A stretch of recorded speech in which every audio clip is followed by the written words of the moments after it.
We got Deebo out, Trent Williams questionable, Brock Purdy questionable. Go ahead. Is Brock on track to pass the concussion protocol tomorrow? That's the last thing he's got to do. So, yeah, just one step left. So he was, If he did pass, would he start the game? yeah, definitely. He was full go today. So he's just got to pass that tomorrow. Is there a certain time that you guys can push this up to? Can this go all the way up to 90 minutes before kickoff? I don't think so. I'm sure. I think we find out tomorrow. Yeah.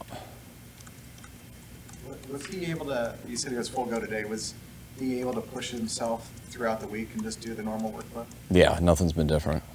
Yeah, I mean, he wasn't allowed to go. He only could do walkthrough the first day.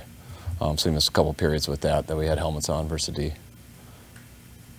Did Trent end up practicing a little bit today? He did the beginning part, but nothing against each other.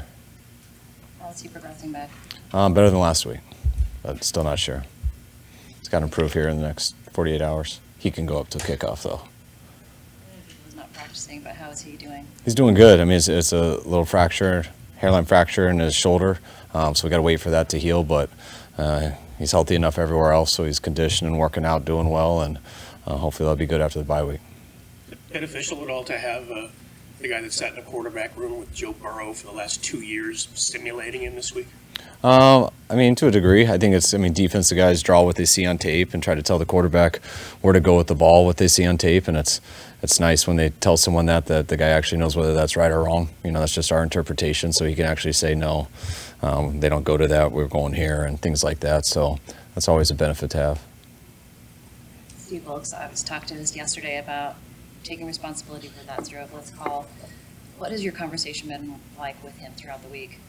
Just about football, about the fact that happened. I think there was a time issue why we couldn't make that call, and that's without a doubt on me. I'm the one who can stop that, and that's why I hold the ultimate responsibility on everything. But when I was asked 2 days ago about the call, he knows we can't make that off of time, and I messed up not calling a timeout, so we couldn't call it. But I had no problem with the call in terms of what we do. I love all out blitzing. It's just not something you can do at that time. So we just talk like that, talk football, nothing else. He said yesterday that he understands the ability of his players and needs to trust that. Do you think that's been an issue for him for the past 6 or 7 weeks? No, I don't think so. Yeah.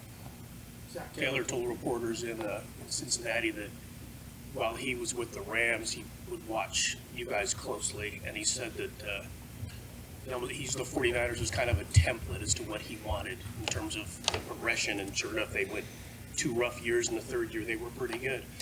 Do you know him at all? I know he worked for Sean, but do you know him at all very much personally? Or? I've gotten to know him just at the owners' meetings and stuff like that over the last few years. I never worked with him and stuff, and I was real close with his father-in-law, Mike Sherman, who was a coordinator when I was the quarterback coach in Houston, so connected through him, but getting to know him over the years as a head coach at the owners' meetings and stuff, and I think we're great. Always when first-year coaches struggle with their team and everything, it's really easy for me to say, hey, don't worry, at least you didn't start out 0-9.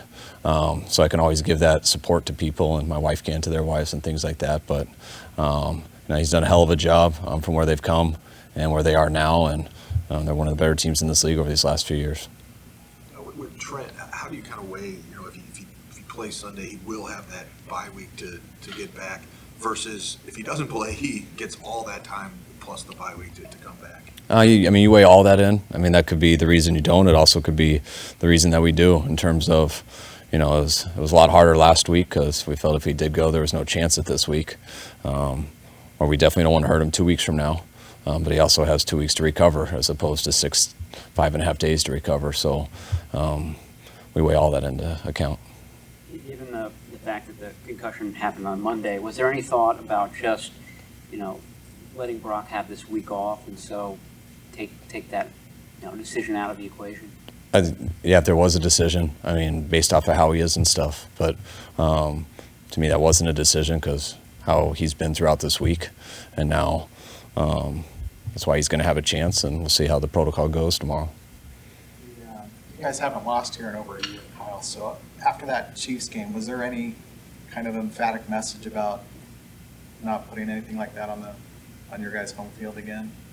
No, I'd like to say there was some special speech that I said never again on our home field, so that's only because of that is why it's been a year.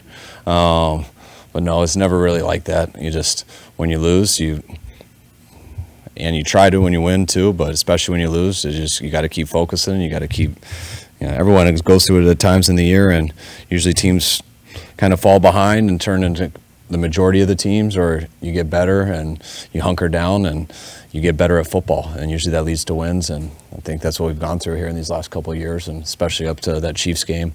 That was a down spot, but no, it's 1 week at a time, and I think we played pretty good football for a while.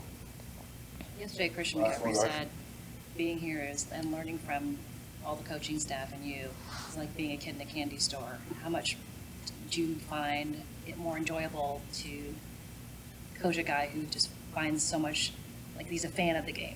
It makes me feel like a kid in a candy store, because it's sometimes people get bored with it. Sometimes they're like, all right, you've heard enough, or we've heard enough, just let me go home and rest, or something like that, which is a big part of it. But it's what's so special about Christian that you don't know until you get him. He seems like he's the guy no one will play, because he's just working so hard and such an overachiever, and he's just like, Coach, let me just be on the team. And everyone has those gym rats who just work so hard. That's how I'd probably describe myself more in college, because I'm trying to turn myself into someone that I'm not. And we got a guy like that who's also one of the most talented people in the league. So that's the full package of him, and it's how much he loves football, not just with his heart, but also his mind. It's all he thinks about. That's what it seems like. Thanks, sir. All right, thanks, guys.